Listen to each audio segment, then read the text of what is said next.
அனைவருக்கும் வணக்கம். துலாம் ராசினியர்களுக்கு நிகழ்ந்து கொண்டிருக்கும் டிசம்பர் மாதம் 30ஆம் தேதி இதை செய்தால் 10 கோடி கிடைப்பது உறுதி. அப்படி இன்றைய நாள்ல துலாம் ராசினியர்களுக்கு என்ன மாதிரியான நன்மைகள் எல்லாம் ஏற்பட இருக்கு, கிரகநிலைகளின் ரீதியாக அமையிருக்கும் சாதகங்கள் என்ன, பாதகங்கள் என்ன, மேலும் என்ன மாதிரியான முன்னேற்றங்கள் எல்லாம் உங்களுடைய வாழ்வில் ஏற்பட இருக்கு. குறிப்பா இத்தருணங்கள்ல துலாம் ராசினியர்களான நீங்கள் என்ன செய்ய வேண்டும், என்ன செய்யக்கூடாது, என்ன செய்தால் என்ன மாதிரியான நன்மைகள் எல்லாம் ஏற்படும், குறிப்பா இன்றைய நாள் என்ன நாள் என்பது குறித்தான முழுமையான பதிவு தான் இந்த வீடியோல நம்ம விரிவா பார்க்க போகிறோம். அந்த வகையில இந்த 2024ஆம் ஆண்டு மார்கழி மாதம் அமாவாசையான இன்றைய நாள் கருதப்படுதுங்க. அப்படிப்பட்ட இன்றைய நாள்ல சூரியனும் சந்திரனும் ஒரே நேர்கோட்டில் வரும் நிகழ்வினை அமாவாசை நாள் என்கின்றோம். ஜோதிட சாஸ்திரத்தின்படி சூரிய பகவான் தந்தை உறவுக்குரிய கிரகமாகவும்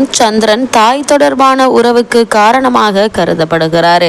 இதனால் இந்த இரு கிரகங்களும் நேருக்கு நேர் சந்திக்கும் நாளில் முன்னோர்களை நினைத்து வழிபடுவதால் பித்ருலோகத்தில் இருக்கும் அவர்களுக்கு நற்கதி கிடைக்கும் என்பது ஐதீகம். அமாவாசை அன்று தர்ப்பணம் கொடுத்து வழிபட முடியாவிட்டாலும் முன்னோர்களை நினைத்து எள்ளும் தண்ணீரும் கண்டிப்பாக இறைக்க வேண்டும். தெய்வங்களை வழிபடுவதற்கு எத்தனையோ விரத நாட்கள் இருந்தாலும் முன்னோர்களை வழிபட்டு அவர்களின் ஆசையை பெறுவதற்கு உரிய நாளாக அமாவாசை மட்டுமே கருதப்படுகிறது. மற்ற விரத நாட்களுக்கு எப்படி விதிமுறைகள் உள்ளதோ அதே போல் அமாவாசை நாளில் சில விஷயங்களை கண்டிப்பாக செய்ய வேண்டும், சில விஷயங்களை கண்டிப்பாக தவிர்க்க வேண்டும் என்ற விதிமுறைகள் உண்டு. மார்கழி அமாவாசை நாளில் என்னென்ன விஷயங்களை செய்யலாம், எவற்றை தவிர்க்கலாம் என்று பார்க்கும்போது இந்த மார்கழி அமாவாசையை பொறுத்தவரைக்கும் பக்தி செய்வதற்கு உகந்த உயர்வான ஒரு மாதமாக கருதப்படும் மார்கழி மாதத்தில் வரும் ஒவ்வொரு நாளும் ஒவ்வொரு திதியும் சிறப்புக்குரியதாகும். அதிலும் அமாவாசை, பௌர்ணமி போன்ற முக்கிய விரத மற்றும் வழிபாட்டு நாட்களில் மார்கழி மாதத்தில் வரும்போது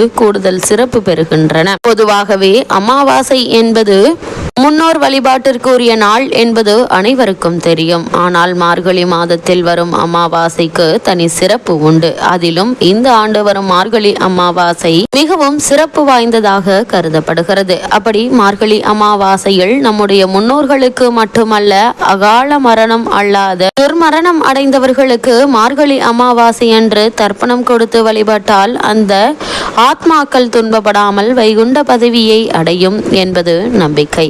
அது மட்டுமல்ல, மார்கழி அமாவாசையில் இறந்த நம்முடைய முன்னோர்களுக்கு தர்ப்பணம் கொடுத்து வழிபட்டால் நம்முடைய பல தலைமுறைகளுக்கு இருக்கும் பித்ருதோஷம் நீங்கும். இந்த நாளில் விரதம் இருந்து வழிபட்டால் பித்ருதோஷம் நீங்குவதுடன் வீட்டில் மகிழ்ச்சி, வளர்ச்சி, செல்வ வளம் ஆகியவை அதிகரிக்கும். இந்த மார்கழி அமாவாசை நாள் அனுமனின் அவதார தினம் என்பதால் இந்த நாளில் தான தர்மங்கள் செய்வதால் சனிதோஷம் உள்ளிட்ட அனைத்து கிரக தோஷங்களும் நீங்கும். ஜாதகத்தில் சந்திரனால் பாதிப்பு உள்ளவர்கள் மார்கழி அமாவாசை நாளில் நவ கிரகங்களில் இருக்கக்கூடிய சந்திர பகவானுக்கு விளக்கேற்றி வழிபடலாம் அல்லது சிவபெருமானுக்கு விளக்கேற்றி வழிபட சந்திரனால் ஏற்பட்ட தொல்லைகள் நீங்கும். இப்படி பல சிறப்புகள் மிகுந்த மார்கழி அமாவாசையில் என்னென்ன விஷயங்களை செய்யலாம் என்று பார்க்கும்போது இன்றைய நாள்ல முன்னோர்களை வழிபடுவதன் மூலமாக உங்களுக்கு எதிர்பாராத பல முன்னேற்றங்கள் உங்களுடைய வாழ்வில் ஏற்படும்.